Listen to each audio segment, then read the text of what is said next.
Bismillahirrahmanirrahim. Assalamualaikum warahmatullahi wabarakatuh. Gimana kabarnya anak? Semoga kamu semua selalu dalam baik, sehat, dan semangat ya untuk belajar. Dan satu lagi, berani untuk berubah. Anak-anak, cara ini ada cara pendidikan yang mencoba menjawab permasalahan pendidikan. Pada kesempatan ini kita bahas mengenai pelajaran ketiga, tema 2, subtema 4, yaitu menyayangi hewan. Tapi sebelumnya kita lihat intro berikut ini.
Indikator pencapaian kompetensi. Yang pertama, menjelaskan bagaimana menyayangi hewan. Yang kedua, menjelaskan kerjasama dalam keluarga dan aplikasinya. Yang ketiga, menjelaskan kerjasama di masyarakat, sekolah, dan profesi. Yang keempat, menjelaskan teknik potong. Yang kelima, menjelaskan pengamalan sila kelima Pancasila. Yang keenam, menjelaskan gerak non-lokomotor, menarik, dan mendorong. Yang ketujuh, menjelaskan pecahan.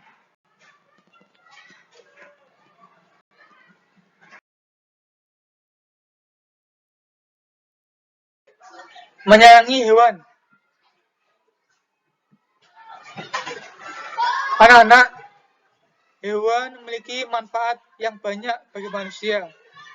Untuk mendapatkan manfaat yang lebih, maka kita wajib memeliharanya dengan baik dan bersih, sehingga waktu dikonsumsi oleh manusia, hewan bisa memberikan gizi yang maksimal dan daging yang sehat.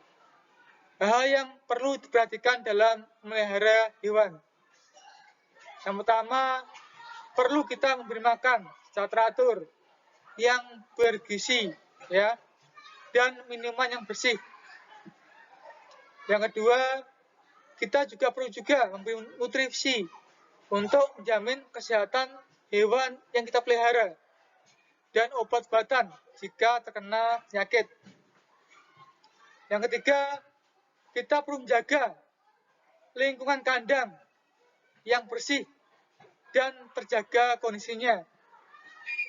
Yang keempat, pembuangan kotoran dan sisa makanan yang jauh dari lingkungan kandang, sehingga tidak tercium bau kotoran dan sisa pakan hewan peliharaan.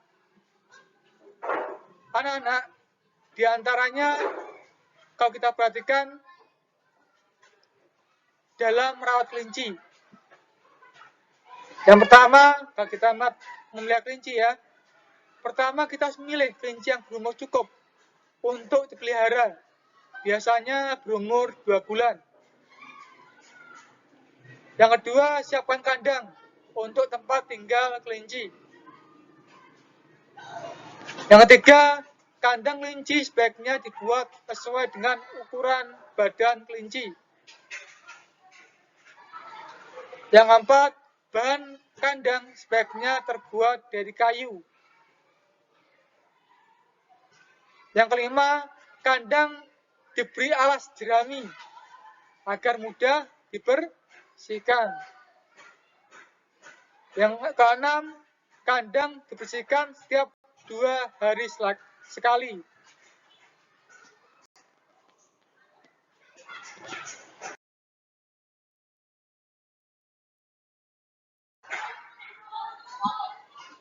Yang kedelapan, cuci tangan dengan sabun setelah membersihkan kandang.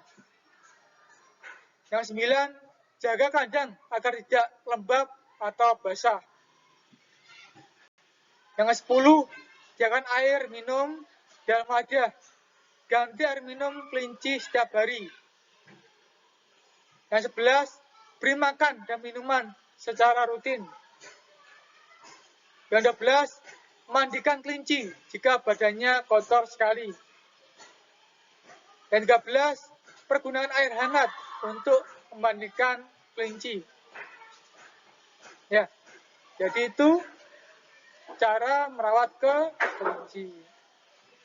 Ini juga kita biasa kalau di rumah ya, kalau kita punya ayam ya, kita juga perlu merawat anak ayamnya. Kenapa? Karena anak ayam itu sangat rentan terhadap penyakit, sehingga perlu ada perawatan khusus ya. Yang pertama, kalau kita punya ayam ya, yang pertama pilih anak ayam yang sehat. Yang kedua, banyaknya ayam cukup 2-5 ekor ya. Yang ketiga, siapkan kandang sederhana menggunakan kardus bekas. Yang keempat, beri alas jerami atau kertas koran agar kandang mudah dibersihkan. Yang kelima, lengkapi kandang buatanmu dengan lampu untuk mengaitkan kandang. Yang keenam, nyalakan lampu terus-menerus selama 3 minggu agar ayam merasa hangat. Yang ketujuh, lengkapi kandang dengan tempat makan dan minum. Yang kedelapan, gantilah air minum ayam setiap hari. Yang sembilan, beri makan ayam setiap hari dengan makanan dari biji-bijian. Makanan dari bijian biasanya bisa beras, bisa jagung, ya, bisa kedelai, ya.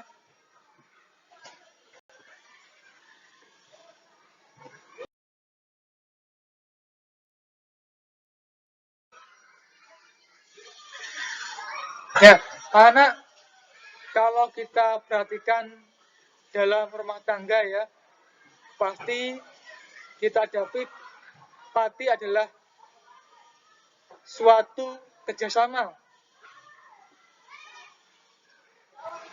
Kerjasama merupakan suatu bentuk usaha bersama antara individu atau kelompok untuk mencapai tujuan bersama. Kerjasama dapat dilakukan jika 2 individu atau lebih memiliki tujuan dan kepentingan yang sama, serta kesadaran akan manfaat kerjasama. Anak-anak, dalam keluarga ada peran, hak, dan kewajiban. Dengan adanya kerjasama, maka kegiatan menjadi lebih mudah, ringan, pekerjaan lebih cepat selesai, dan menumbuhkan sikap dan rasa persaudaraan, serta rasa memiliki. Ya, kalau kita perhatikan dalam keluarga ya, banyak peran ya. Di antaranya ada ayah sebagai kepala rumah tangga, ibu sebagai wakil kepala rumah tangga, anak sebagai apa perannya? Ya, sebagai anggota keluarga. Untuk kewajiban dan keluarga, ayah mencari nafkah. Yang kedua, melindungi anggota keluarga. Ibu mengelola keuangan keluarga. Mengatur apa? Makanmu ya. Kebutuhan makan yang bergizi untuk kamu ya. Dan sebagainya. Kalau kamu sakit sebagainya. Itu wewenang ibu karena dia mengelola keuangan keluarga ya, anak ya. Yang kedua, mendidik anak atau mendidik kamu ya. Sekarang untuk kewajiban kamu, ya. Apa? Ya, menghormati dan meringankan tugas orang tua. Di antaranya apa? Ya, di antaranya adalah kamu mengepel atau mencuci piring, ya. Kalau bisa mencuci pakaian sampai mensetrika, itu lebih baik anak ya. Kenapa? Karena tanggung jawab orang tua luar biasa beratnya, ya. Karena itu kamu harus membantunya. Supaya apa? Supaya mereka pelan dan tidak sakit, ya. Hak dalam keluarga. Di antaranya adalah hak ayah ibu. Pertama, dihormati dan ditaati perintahnya, ya. Jadi untuk supaya orang tua semangat untuk mencari nafkah untuk kamu, ya, atau mendidik kamu, maka kamu harus menghormatinya dan mentaati perintahnya. Kenapa? Karena nggak mungkin orang tua itu menjerumuskan anaknya sendiri, ya. Yang pasti mereka ingin yang terbaik untuk kamu. Sekarang hak kamu, ya, atau anak, mendapatkan pangan, sandang, papan. Pangan apa? Ya, kamu pasti setiap hari diberi makanan sehat, bergizi, ya. Yang kedua, sandang apa? Pakaian. Kalau kamu sekolah, ada pakaian, ada sepatu, ya, ada tas, ya, ada buku, ya, sandang. Yang terakhir, papan. Apa? Tempat berlindung, ya, di rumah, ya. Yang kedua, kamu berhak mendapatkan pendidikan yang layak dan perlakuan yang sama, ya.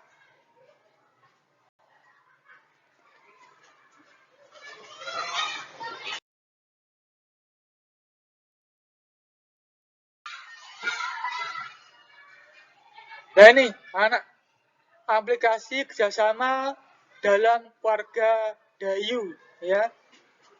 Dayu dan keluarga sangat menyayangi hewan peliharaan.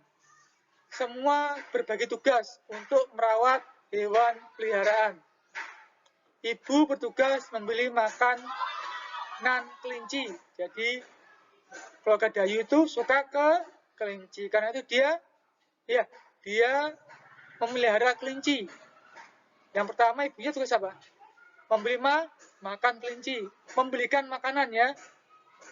Yang kedua, setiap hari Dayu menyiapkan makanan dan minuman untuk kelinci, ya. Itu tugas kamu, ya. Yang ketiga, setiap hari Minggu Dayu dan ayahnya bersihkan kandang. Siapa? Bersih, sehingga tidak ada kotoran atau penyakit, ya, yang menyerang ke kelinci, ya. Ayah bertugas mencuci kandang dan mengganti alas jerami. Dayu membantu mencuci tempat makanan dan minuman. Setiap anggota keluarga Dayu memiliki peran dan tugas yang berbeda-beda dalam memelihara hewan peliharaan. Bekerja sama-sama dalam merawat hewan peliharaan membuat pekerjaan jadi lebih ringan. Nah ini gambarnya, ya. Ibunya membawa tas untuk beli makan kelinci. Dayu memberi makan setiap pagi, ya, dan minuman. Dan itu yang terakhir itu Dayu dan ayah membersihkan kandang kelinci, ya.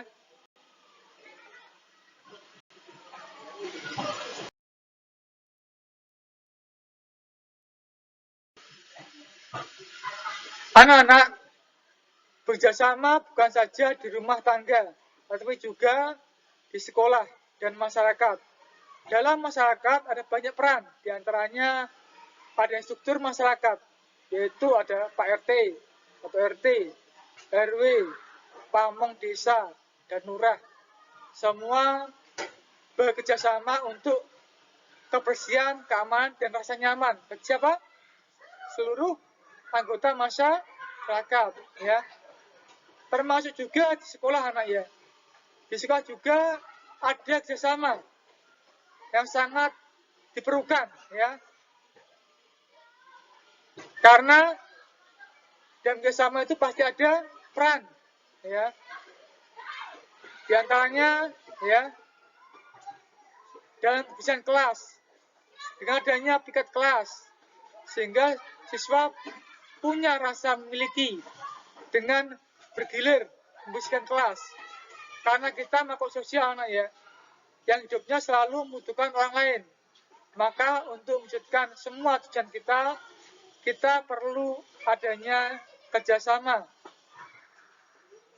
Dalam kerja, kita mengenal keberagaman profesi.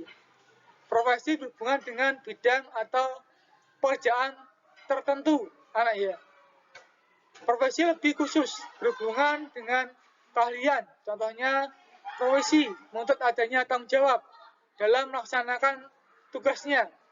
Adapun orang yang menjalankan profesi dengan baik dan bertanggung jawab namanya apa? Ya, profesional. Ada banyak profesi, ya, anak, ya. Pertama, ada petani, peternak, dan nelayan. Ada pegawai, diantaranya bagian administrasi, guru, polisi, dokter, pilot, dan sebagainya. Ada wirausaha, contoh toko kelontong, kaki lima. Ada pelajar TK, SD, SMP, SMA, dan mahasiswa.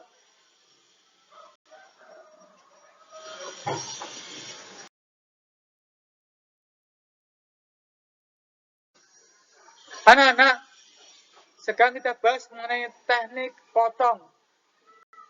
Teknik potong adalah teknik dengan cara memotong atau memisahkan bahan menjadi dua bagian atau lebih dalam membuat benda kerajinan. Peralatan yang digunakan dalam teknik potong bisa cutter, gunting, pisau, gergaji, dan sebagainya. Cara teknik potong yaitu, maksudnya cara kerjanya, ya, teknik potong dengan digunting, disayat, diraut, digergaji, disobek, diiris, dan sebagainya. Nah, ini gambar, ya, membuat anak ayam dari kardus, ya. Ini gambarnya. Pertama, siapkan kardus bekas. Yang kedua, pada bagian-bagian tubuh anak ayam seperti gambar. Jadi dibuat kardusnya dipotong-potong, ya, sesuai bagian tubuh anak ayam. Yang ketiga, jiplak pada bagian-bagian gambar pada karton. Kepalanya gimana, ya, tubuhnya, kakinya, dijiplak ke karton itu supaya apa, bisa digunting.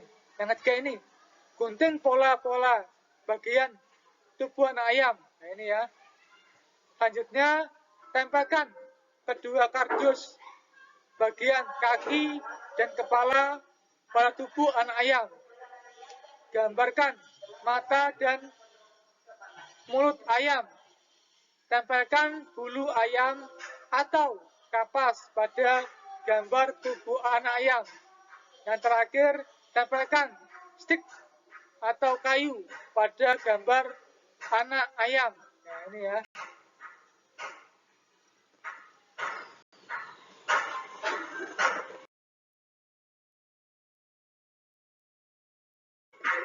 Nah, ini gambar apa, anak? Ya, gambar lambang Pancasila. Apa gambarnya ini? Padi dan kapas. Merupakan pengaman sejarah berapa, anak? Ya. Nah, ini, ya. Jadi simbol dalam Pancasila ini, ya, termasuk sila ke-5, ya. Jadi padi kapas merupakan lambang Pancasila sila ke-5. Bunyinya, keadilan sosial bagi seluruh rakyat Indonesia. Dalam kehidupan manusia ada hak dan kewajiban, baik dalam kehidupan rumah tangga, sekolah, masyarakat, dan negara.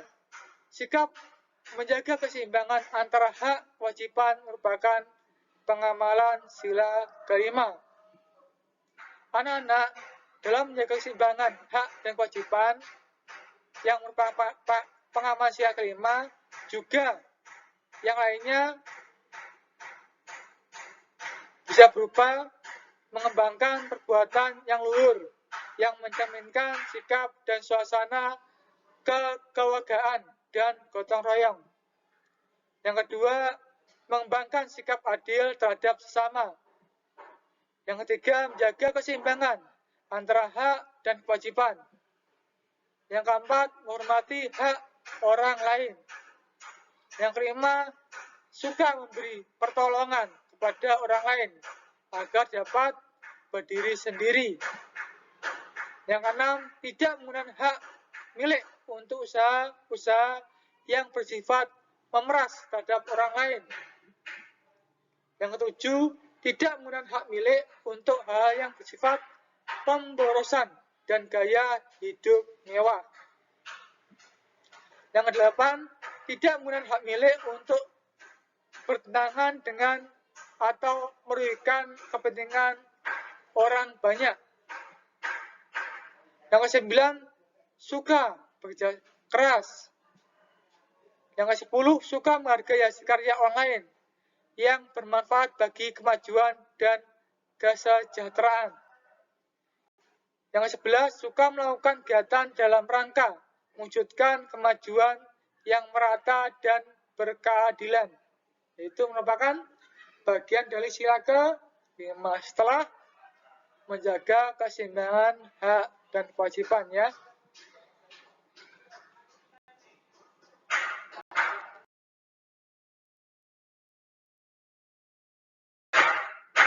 Gerak, menarik, dan mendorong. Anak-anak, ya ini ada gambar gerakan menarik dan mendorong. Ini contohnya adalah, atau mungkin gambarannya adalah, cobalah lakukan gerakan mendorong dan menarik. Seperti contoh, lakukan seperti tahapan berikut. Yang pertama, pilih teman pasangan yang seimbang ya. Seimbang apanya? Tingginya bisa, berat badan bisa. Sebab apa? Saling menjaga. Kedua, berdirilah secara berhadapan-hadapan dan tangan berpegangan. Yang ketiga, beri tanda masing-masing. Yang keempat, kegiatan pertama, kamu lakukan kegiatan mendorong tangan temanmu, sementara temanmu menahan dengan cara mendorong balik agar tidak bergeser posisinya. Yang kelima, lakukan sekuat tenaga agar temanmu dapat bergeser posisi. Yang keenam, kegiatan kedua, kamu lakukan kegiatan menarik tangan temanmu sementara temanmu menahan dengan cara menarik balik agar tidak bergeser posisinya. Yang tujuh, lakukan secara bergantian. Yang kedelapan, semakin kuat bertahan. Artinya semakin kuat dan dialah pemenangnya. Gerak menarik dan mendorong merupakan gerak apa? Ya, gerak non-lokomotor.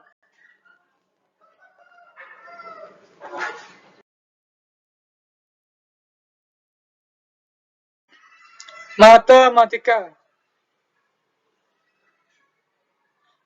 Bilangan pecahan merupakan bentuk yang lain suatu bilangan pada ilmu matematika. Dinyatakan dengan A strip B. A adalah pembilang dan B adalah penyebut. Dengan AB adalah bilangan bulat, serta B bukan bilangan 0. Pada bahasa Inggris, bilangan ini disebut sebagai fraction. Bilangan pecahan A strip B sendiri dibaca seperti A per B. Bilangan ini sendiri mempunyai beberapa jenis atau macam, yaitu pecahan biasa, campuran, desimal, dan senilai. Ini gambar apa, anak? Gambar pi bisa ini bagi berapa iris? Ya, 8 ya. Yang mau diambil 1, sehingga nilainya 1/8 ya. Yang kedua, gambar bisa lagi. Yang dimakan berapa ini? Ya, 3 ya. Yang sisa 5. Kalau ditanya berapa sisa bisa ini? Ya, 5/8. Kenapa? Karena yang habis 3, yang masih ada 5 ya. 5 iris. Nah, yang ketiga berapa ini? Yang bisa dimakan? 4 iris. Sehingga kalau kita ditanya berapa sisa, bisanya 4/8 atau setengah. Anak-anak, sekarang kita lihat himpunan yang bawah ini ya. Ini yang pertama berapa nilainya? Pecahannya setengah ya. Yang kedua, ya, yang kedua karena bagi 3 ya. Yang diajar 1 sehingga seperti 3. Yang ketiga berapa? 1/4 ya. Yang kelima 3/6 atau ya berapa? Setengah ya. Nah, yang ke-5 berapa? 2/8 ya. Yang ke-7 ya 5/8 ya. Mungkin itu aja dulu yang Pak Yuda sampaikan. Kurang lebihnya Pak Yuda minta maaf. Billahi taufik wal hidayah. Wassalamualaikum warahmatullahi wabarakatuh.